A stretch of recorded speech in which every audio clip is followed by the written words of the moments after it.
Welcome to Toyota Time with Timmy the Toolman and Sean. Today we are on location in Atlanta, Georgia at my buddy Jordan's place. Jordan used to live in California and we partnered with Jordan to make quite a few videos for you Timmy the Toolman fans. And we are continuing that journey of making videos together by doing a master cylinder replacement on Jordan's 3rd gen 4Runner, which is a base model with a 2.7 liter 3RZ engine that does not have ABS. If you had ABS, it's still going to be the same process, but if you have a 2001 or 2002 3rd gen 4Runner, and I can't remember the exact years for the 1st gen Tacoma, where it has the bigger and fancier brake booster with the integrated ABS module, then that is going to be a little bit different of an install, and this video isn't necessarily going to translate for that. In the future, I'm certain we are going to do a replacement of one of those newer brake boosters, so it will happen at some point.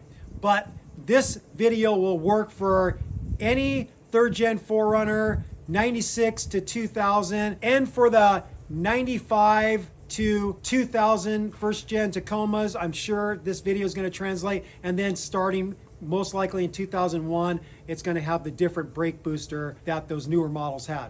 Why you would do this job is going to be a couple different reasons. For Jordan, he's just doing it as preventative maintenance. His truck has a lot of miles on it.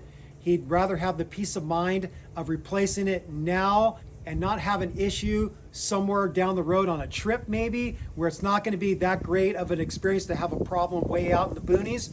The other reason would be is if you have some type of leak in the master cylinder, or you determine that the brake pedal is starting to feel spongy, and it's not because you have air in the system, but it's because the master cylinder is starting to fail. And usually that's because there's some internal seals in there that go bad, and then you have a choice. Do you try to rebuild it or you replace it? And Jordan already did research on that, and the rebuild kits aren't much more affordable than just buying the whole new master cylinder that's going to come with a new reservoir. So I think he made the right choice to not even bother trying to rebuild it. He's just going to replace it with a new ASN master cylinder. Without further ado, let's get started with the job. So we're going to start by just draining some of the fluid out of the reservoir so we don't have a whole lot that can potentially leak on us. So let me pull the little filter thing out. There you go. Give it a little twist. Just kind of let it drain out. We'll keep this stuff. This will be a good spare. So I just got this big syringe on Amazon. It's pretty handy for stuff like this. It's just like a midi-vac fluid extractor I have. I'll link the fluid extractor in the video description. It's the same type of deal. We're just emptying out as much of the brake fluid as possible, so when we disconnect the lines, not as much fluid is going to leak out. Now, Jordan is being brave and not putting any fender cover on here.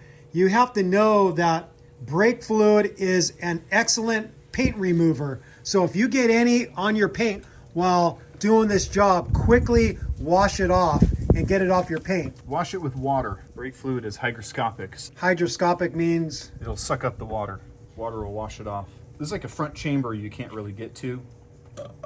Okay, that's as much as we're going to get out of there. So just to make some room, I'm going to disconnect this connector on this vacuum switching valve and maybe this line if it comes off easily, just so I don't bang it with a wrench or anything.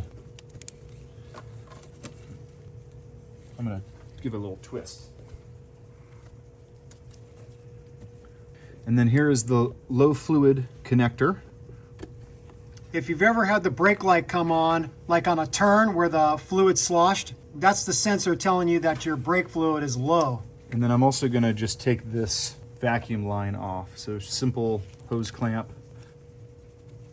just to get things out of the way. All right, we got room to work. And if you're wondering, this is the evap canister. Okay, so we'll start with the front one here. And that's a 10 millimeter flare nut. So he's using flare nut wrenches. Don't use open end wrenches because you have a much higher chance of stripping the nut. That is for breaking it loose. Yeah. Once you get it turning and it's just a little bit of drag, you can totally use an open-ended wrench.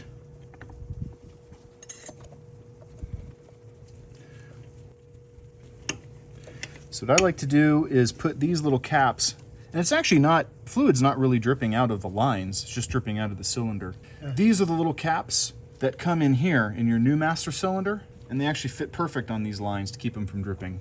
But the master cylinder is dripping right now. Yeah, it's okay. I don't care. You don't want to cap that off? I would cap that off to lessen the mess. Sure.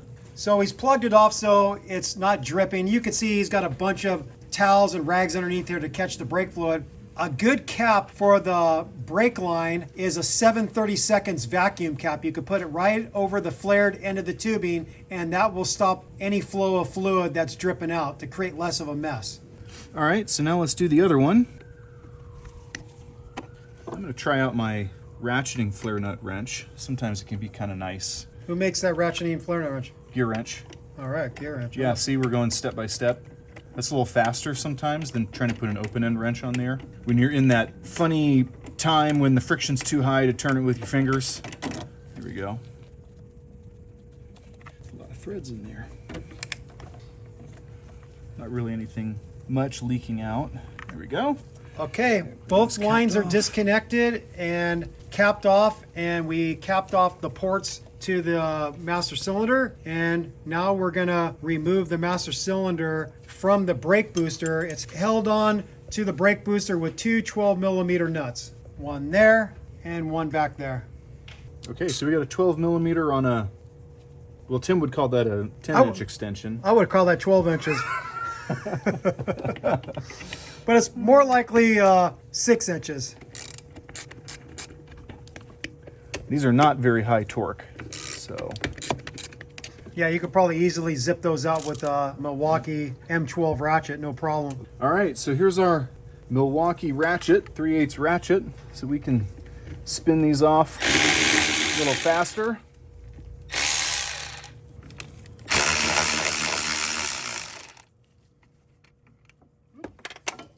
See ya.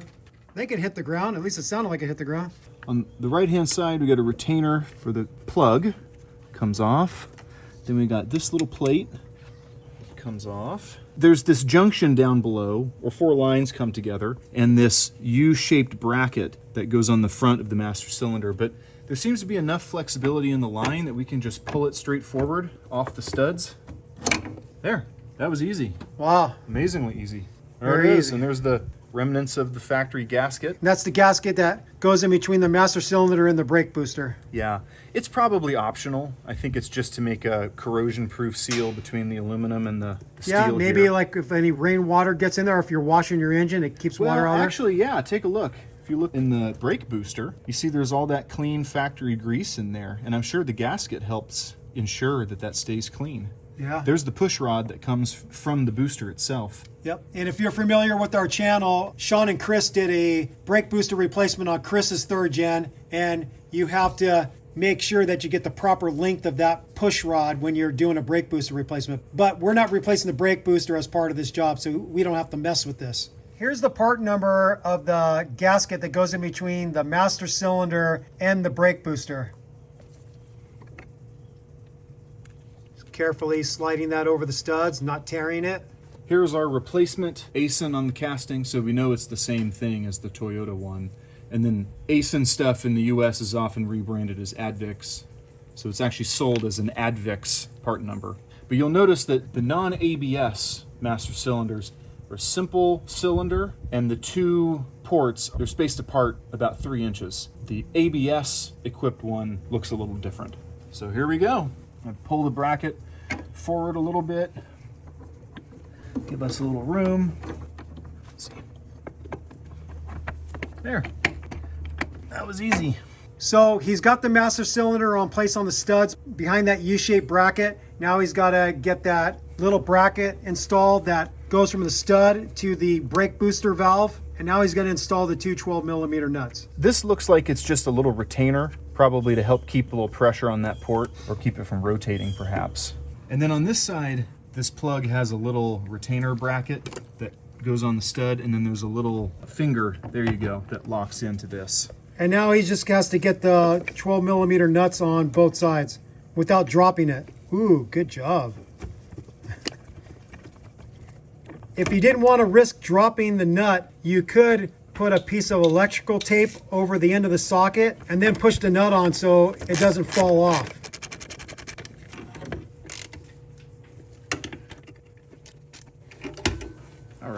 The torque spec for those 12 millimeter nuts is 9 foot-pounds or 108 inch-pounds. And if you don't want to bother torquing it, you could use that German spec we all know and love, good and tight. And it would be apropos for this installation because Jordan is of German descent, but he's going to use the torque wrench.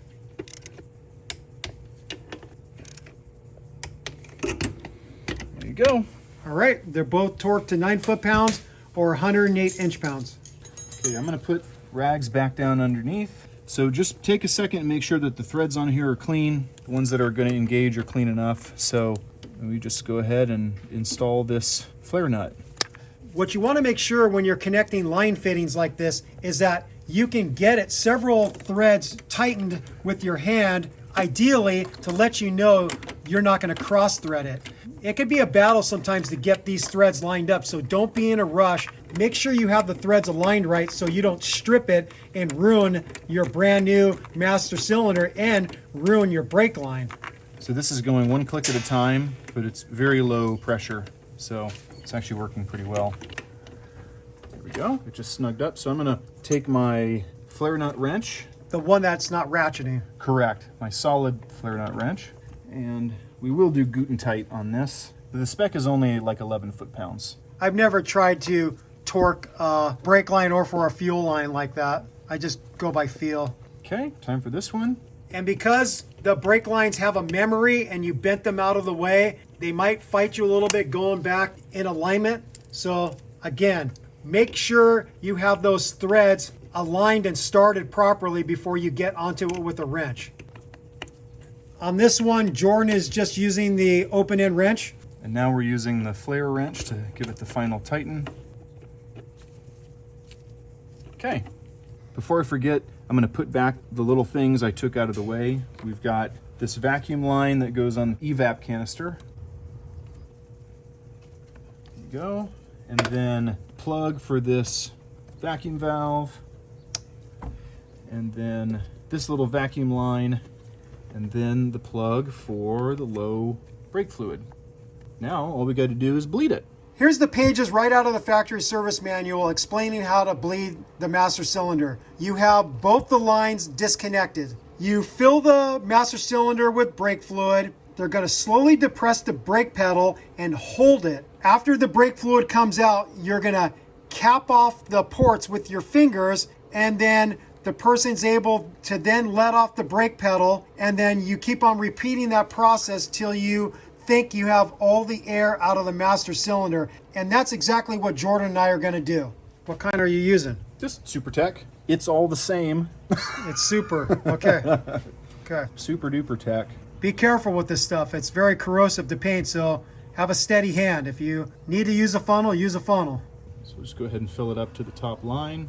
For the bleeding process, you want to have both lines disconnected, just like the factory service manual shows. So we technically didn't have to put the lines back on. We should have just left them off, filled up the master cylinder, and then went directly to the bleeding process.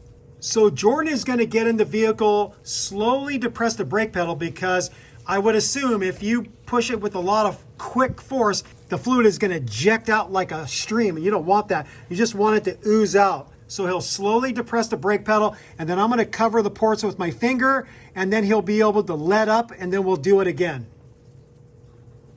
Okay, I see the fluid coming out. Real slow. All right, I'm at the floor. Okay, he's at the floor. I'm just going to cover both of these with my thumbs. Okay, Jordan, you can release. And when he released, I actually felt some suction against my thumbs. So now I'll release, and then now Jordan can slowly depress the brake pedal again. And fluid's coming out. Oh, you're down to the floor. Okay, I'm going to plug off the lines again, and he could release. Again, I felt a little bit of suction on my gloves. Okay, I'm going to take my thumbs off, and he's going to slowly depress the brake pedal again. I'm just going to put my hand up here in case it squirts out again. He's got a sticky spot. You down to the floor? Okay, I'm going to put my thumbs over again. He's going to release. Okay, I'll let off. And this time I'm going to even put a rag in the way a little bit because some of that shot up and it got a little on his paint on the inner side of the fender. So we're going to have to spray that down with some water. Go ahead, Jordan. It's shot out again there. Okay, I'm gonna block off the ports. Okay, hold on a second. Let me top off the fluid a little more. We're gonna do it one more time just to make sure we've got all the air out. Okay, it's at the floor. I'm gonna plug off the ports again, lift up. Okay, and I think that's it. We're gonna reconnect the lines now, and you don't need to see it because you already saw us do it before. All right, now it's time to bleed the brakes. We do have a video in existence for that, but I will still go over the process. You want to start at the wheel furthest from the brake master cylinder, so that would be the right rear. You bleed that one first, and then you switch to the left rear tire, then you go to the right front, left front, and then because Jordan has a base model with the load sensing proportioning valve, then you'd finish the bleeding process with that valve. You need someone to help you unless you have something like speed bleeders, or you have a system where you can apply pressure to the master cylinder and you don't have to be in two places at one time. We're gonna do it the old school way. So Jordan is gonna get in the front seat, he's gonna pump the brake pedal and hold it firm. I'll get on the bleeder with a 10mm offset wrench, and I'm gonna crack the bleeder. Some air and fluid is gonna come out in the drain tube. The brake pedal is gonna sink to the floor on Jordan, and what Jordan is gonna do, he's gonna hold it there until I lock off that bleed fitting and let him know to start pumping again. Because if Jordan lifts up the brake pedal while I have that valve open, then it could suck air back in the system, which is gonna defeat the whole purpose of what we're doing. And we're just gonna keep on doing that at each wheel until we no longer see air coming out, and then we can move on to the next one. And it could be a real tedious process, but I would say bleed more than you think you need to, because just think of an air bubble like somewhere in the middle between the front and the rear, and it takes the movement of quite a bit of fluid to get to that air bubble. The biggest thing I've seen problems with is someone says, hey, I replaced calipers, I replaced wheel cylinders, and my brakes are still spongy. And the correct answer is, well, you just didn't bleed enough. You still have air in the lines, and that's why your brake pedal feels spongy. So just keep on bleeding it and bleeding it until you think you've got it good. And again, I want to reiterate, you have to continue to go back to the master cylinder and topping off the fluid, because if you let the fluid go so low to where air can suck in, now again, you're defeating the purpose. And now you not only have to re-bleed all four wheel cylinders, you have to re-bleed the master cylinder because you let air get in there. So don't do that. So regularly go back after bleeding one of the wheels, top it off, and then move on to the next one. And don't let that reservoir go dry on you. Okay, I'm underneath the rig at the right rear tire. We have a drain tube hooked up to the bleed nipple on the wheel cylinder, and then that directs the fluid into a catch container here. It's going into an old rubbing alcohol container. So I'm gonna tell Jordan, pump up the brakes and hold, and it helps for them to yell out holding, so I know it's time to crack open the bleeder. And I'm gonna try to do this without being too shaky with the camera. So Jordan is holding the brake pedal firm. I'm gonna crack it open, and fluid is coming out, and some air came out, and then I'm gonna close it off, and then I tell him to pump it up again. Yep, pump it up. More air comes out, fluid, I close it off, and then I tell him to pump it up again. And we're just gonna keep on doing that until we see no more air coming into the tube. So I recommend you get some type of clear tubing so you can see the bubbles in the tube. If you get a black tube, then you're not going to be able to see the air bubbles. So he's holding again. I'm going to open it up. More air and fluid comes out. I close it off. And we're going to keep on doing this on this wheel cylinder till no more air comes out. We're going to switch to the driver's side wheel cylinder. Then we're going to go up to the passenger front brake caliper. And then we're going to go to the driver's side brake caliper, and then finish with the load sensing proportioning valve and be done with the bleeding. All right, we are all done with this job of swapping out a master cylinder on Jordan's 3rd gen 4runner. As you saw, the process is fairly simple. you do have to go through that weird bleeding process of the master cylinder, but then after you do that, the process of bleeding the brakes is just like it would normally be. With all that said, we thank you for watching Toyota Time with Timmy the Toolman and Sean and special guest Jordan. Thank you for watching. Thank you for subscribing. If you haven't subscribed yet, I don't know what the hell you are waiting for. Click on that subscribe button and also click on that notification bell if you'd like to be notified when we put up new content on our channel, which we are always putting up very helpful and sick mods kind of content, so don't miss out. Peace out. Happy wrenching. Bye-bye.